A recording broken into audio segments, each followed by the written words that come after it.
সন্তানের কোন আমলে মৃত মা বাবা গুনাহ মাফ হয়? খুব সুন্দর এবং প্রয়োজনীয় একটি প্রশ্ন। মাশাআল্লাহ। সন্তানের কোন কোন আমলে মা বাবার উপকার হয়? এর উত্তর হলো যে সাধারণত বান্দার নিজের আমল তার নিজের উপকার হয়। আল্লাহ বলেছেন, লাইসা লিল ইনসানি ওয়া লাইসা লিল ইনসানি ইল্লা মা সাআ। মানুষ নিজের জন্য যেটা পরিশ্রম করে কামাই করেছে, উপার্জন করেছে, সওয়াব আহরণ করেছে, এটাই তার। আরেকজন তারটা কামাই করে দিবে না, দিতে পারে না। এটা হলো সাধারণ কথা। কিন্তু মা বাবার ক্ষেত্রে সন্তানের কিছু কিছু আমলের প্রভাব মা বাবার মৃত্যুর পরও তাদের উপর পড়ে।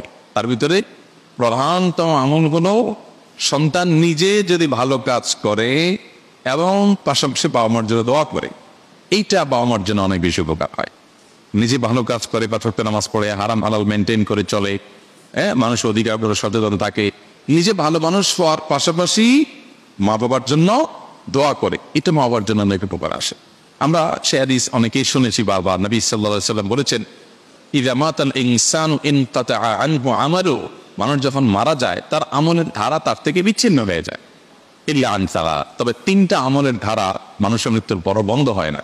এর ভিতরে একটা হলো এই আওয়ালাদুল সালেহ ইয়াদউ লা, যদি কোনো নেক সন্তান থাকে যে নিজে ভালো মানুষ, পাশাপাশি বাবা মায়ের জন্য দোয়া করে, এটা তার জন্য একটু বেশি উপকার পায়। আমরা সাধারণত যেটা করি, মা বাবা মৃত্যুর পর আমরা চাই যে জীবদ্দশায় আমি মাকে বাবাকে স্নেহ করেছি, মমতা দিয়েছি, ভালোবাসা দিয়েছি, খাবার দিয়েছি, আদর আত্মি করেছি, কিন্তু এখন তাদের করতে পারতেছি না। আমরা কিছুটা করতে চাই বাবা মার জন্য, তো করতে চেয়ে আমরা কি করি, হুজুরদেরকে দিয়ে বা অন্যদেরকে দিয়ে দোয়া করাই। আলহামদুলিল্লাহ, অন্যরা দোয়া করলে উপকারে আসতে পারে। কিন্তু সবচেয়ে বেশি উপকারের কথা আপনি যদি জানতে চান যে সন্তান এর কোন আমলটা মা বাবার সবচেয়ে বেশি উপকার আসে, তাহলে আমি বলবো যে নিজে যদি নেকামল যতটুকু পারে করলো, পাশাপাশি দোয়া করলো, এটা মা বাবার জন্য বেশি উপকার আসে।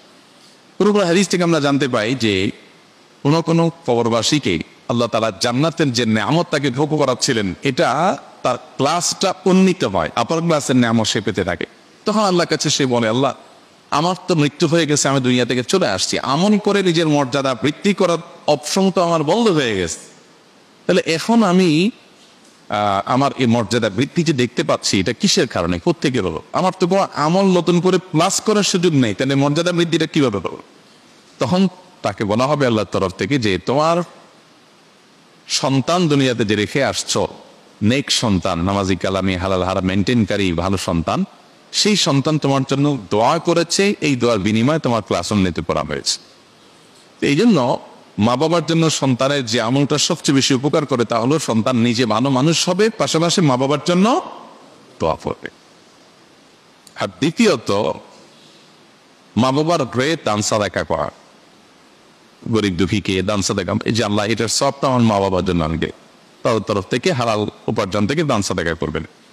এরকম আরো বিভিন্ন আমল আছে, কিন্তু সবচেয়ে বেশি যদি বলি আমরা, তাহলে এই দুইটা আসে সবকিছুর উপরে, দোয়া করা আর সাদাকা করা। আল্লাহ আমাদের মৃত মা বাবা, আত্মীয় স্বজনদের জন্য